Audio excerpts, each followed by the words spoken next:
The evening rush was in full swing at Harbor Lights, the small seaside diner where Emily Carter worked double shifts almost every day. Her hands ached from carrying trays, and her smile was starting to fade beneath the weight of exhaustion. Rent was due, her mother's medical bills were piling up, and her younger brother still needed tuition. But Emily never complained, not out loud, at least. That night, a man in a crisp tailored suit walked in. He looked wildly out of place among the peeling wallpaper and squeaky stools. People turned their heads, whispering about his Rolex and polished shoes. She approached his booth with her usual professional smile. "Good evening, sir. What can I get for you?" The man glanced at her name tag. "Emily. Just coffee for now." He spoke in a voice smooth as silk but carried something heavy beneath the surface. When she brought his coffee, he looked at her for a long moment before asking, "If you could have anything you wanted right now, what would it be?" Emily blinked. "Anything, anything," he confirmed, leaning back with an unreadable expression. She laughed softly, thinking it was just polite conversation. "A day off," she said with mock seriousness. "One day without dishes, trays, or people snapping their fingers at me." He didn't laugh. Instead, he reached into his jacket and pulled out a sleek, matte black credit card. "Here," he said, placing it on the table. "Take a week. No, take a month. Use this. Do whatever you want." Emily's smile froze. "Sir, I can't accept this." You can," he interrupted gently.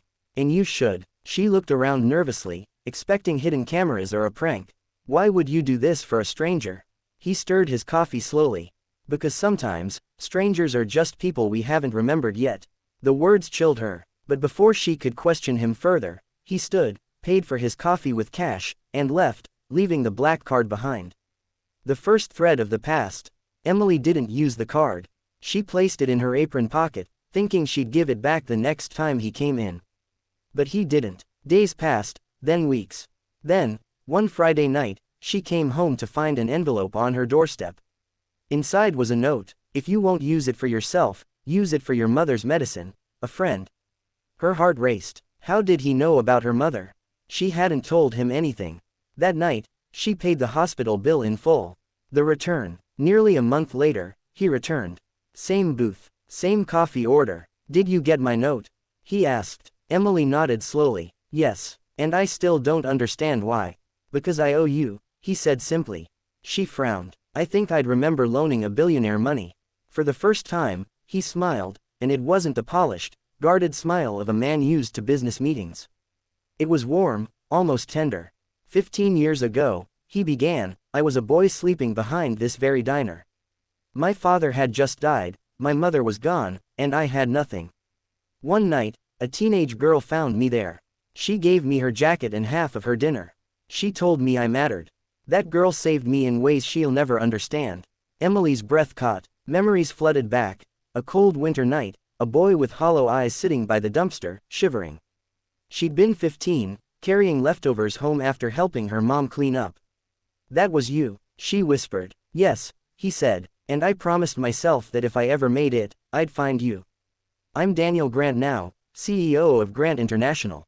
But back then, I was just Danny, the kid you didn't walk past." A second chance at dreams. Daniel began visiting the diner more often.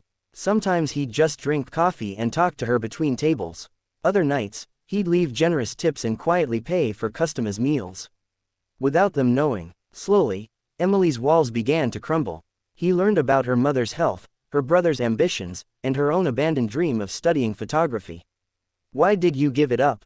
he asked one night. She shrugged. "Dreams don't pay bills." He leaned forward. What if they could? The offer. One evening, after closing, Daniel handed her an envelope. Inside was an acceptance letter from an elite photography program in Paris, tuition paid in full. "Daniel, I can't." "You can," he said softly. "You gave me hope when I had none. Let me give you your life back." Tears welled in her eyes. "Why me?" "Because loving someone isn't always about romance," he said. "Sometimes it's about seeing the best in them before they see it themselves." But deep down, Emily began to wonder if it was more than gratitude. The way he looked at her, it wasn't just kindness. The breaking point. Just when everything seemed perfect, tragedy struck. Emily's mother passed away unexpectedly. She didn't show up to work for days. Her phone went unanswered. Finally, Daniel found her sitting alone at the pier, staring at the ocean. I couldn't save her, she whispered. He sat beside her. You did more than anyone could. You were her reason to fight. They stayed there for hours, no words needed. And for the first time, Emily leaned her head against his shoulder, letting herself be held. Love finds its way. Months passed. Emily completed her photography program and began building a career she loved. Daniel remained a constant, a friend, a mentor, and quietly, something more.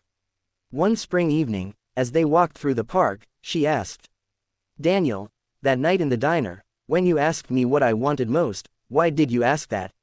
He smiled faintly. Because I wanted to know if money had hardened you. It hadn't. You were still the girl who gave her jacket to a freezing boy. She laughed softly. And what if I'd said I wanted a mansion? Then I'd have bought you one, he said without hesitation. But I was hoping you'd ask for something money couldn't buy. She stopped walking. Like what? He turned to face her, his voice low. A heart that won't leave when things get hard. The confession. The air between them shifted. Emily's pulse quickened. Daniel, are you saying? I'm saying I've loved you since I was 15, he said. I just didn't know it until I found you again. Her eyes filled with tears. And I've been waiting for someone to see me for more than the girl behind the counter. He took her hands. I've always seen you, Emily. Always. The future they chose. Their love wasn't the whirlwind kind you see in movies.